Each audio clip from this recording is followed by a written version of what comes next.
I recently did a video talking about how we were groomed to pretty much always be on screens. I'd like to do a quick little follow-up on some things that I've been doing recently to try to get around that, things that hopefully will help you out in your life. But you'll have to excuse the blankets because we're trying to teach them not to scratch the couch. But you will notice that typically people will orient a couch and they'll put like a TV right on the wall here. Instead, this wall currently is my story notes, and the couch is actually facing the windows because we get this nice, beautiful view of the mountains out there. So why would I want to obstruct this with a TV? Or worse yet, put the couch facing back to this? I do have a TV, but it's going to go on a stand on a roller so it can sweep over this way and get out of the way of the windows. So I've been spending a lot of mornings now coming over here, and I'll have to excuse my scrap pile, it's a work in progress organization, but this is recently organized my whole library. I've been getting a lot of these books used, so don't think I'm paying full price for these, but there's local bookstores that I get them from, and also if you don't have a local bookstore, there's something called thrift books, and that's where I've been ordering a lot of my books. You get a lot of good deals on those, so I highly recommend it.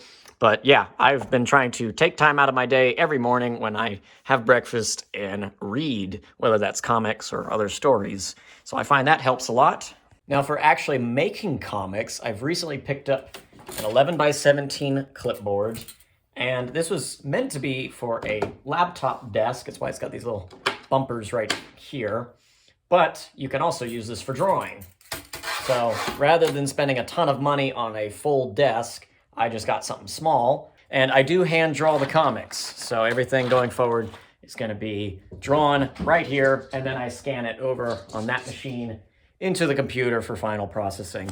And I'm actually working on my next comic, a Morgan & Pops comic called Red Dye. We'll talk more about that soon. But that's going to be a one-shot comic, meaning the single comic issue will be the entire story for Red Dye. This room is really quite special to me. It's taken a long time to make, and it's still being organized, so there's going to be piles of random crap floating around sometimes. But is it really a music studio if you don't have random piles of crap? Anyways, so this is the music studio. Zoom out, there we go. A couple new additions to the music studio. These are also things that I picked up used from a local shop. So I highly recommend trying to get these things used if you can. Save yourself the money, but get something nice. So I've got a new cassette player and recorder. It's just nice being able to have some analog gear in here for once. And I've also got a vinyl player. And this thing is really nice. It actually, you press the button and the drawer comes out, so it's pretty cool. And I've gotten a few vinyl records. Again, there's a local shop that I've been getting these used. All of the guitar and bass effects are right here. So everything's being recorded with actual pedals floating here. The bass goes into this amp and gets recorded there.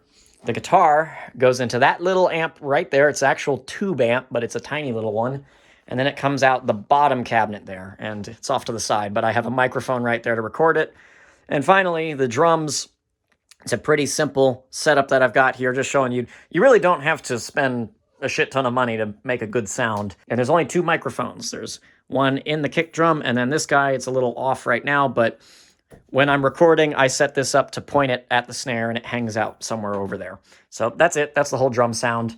And then I've got the actual recording area over here. So yes, you're still using the computer for right now to actually facilitate the recording, but as you can see, a lot of it is getting off the screen, getting it into the real world. We're using real drums, real bass and guitar. The instruments are floating in the other room, and of course, we're actually having some areas to listen to music outside of just staring at a screen. So actually making music more of an experience to focus on the actual music. I'm over here at my work desk, and these are just some of my notebooks. I have so many notebooks for different occasions, for different stuff. I always keep one on me. I'm pretty much never found without at least a pen or pencil and at least a sticky notepad. But oftentimes I'm carrying one of my notebooks as well. This one, I'm starting to put in some comic ideas in here. Keep a notebook on you pretty much at all times, because there is really something cathartic, I think, mentally and just for your own sanity's sake, of being able to actually write stuff down. I mean, these things are dirt cheap too, so it's not even a financial argument at that point. Pens, pencils, and notepads, all of this stuff is ridiculously cheap. They're practically giving it away. yeah, I'd recommend getting some notepads, journal your thoughts, write down ideas, questions you have, things you want to look into. It's just a great thing for your mental health to be able to write things down. And if you want to get into drawing, anyone that's like, oh, I don't know how to draw, how are you gonna get good? You just get a notepad and practice. That's it. That's all there is to it.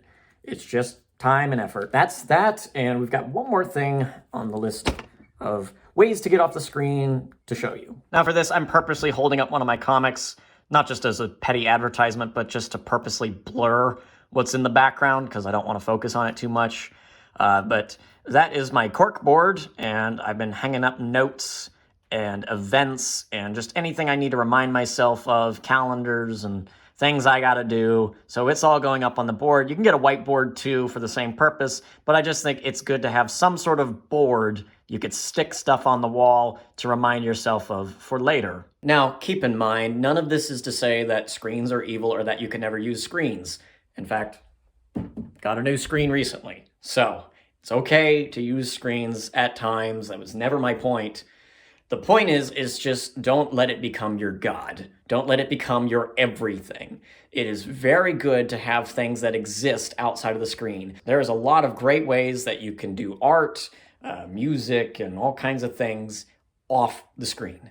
So I would encourage you, whatever it is you do, find ways to get it into the real world. Hopefully this encouraged you and showed you some things that you can do. And one last thing is if you are looking for community and you have not found it, I'd like to invite you to come join the Discord server I've created, the Mirror Near 27 Club. 27 Club, of course, has often referred to horrible tragedies of people dying at that age. I'd like to see that turned around and see 27 as a beginning instead of an ending. Come share whatever creative projects you're working on. I don't want this whole Mirror Near channel to be about me building me. I want it to be building others as well. We got some other artists hanging out on the channel. We got a guy recently who joined who's doing a podcast that's really cool. So please head over to the Discord server, absolutely free, and it's in the link below for you.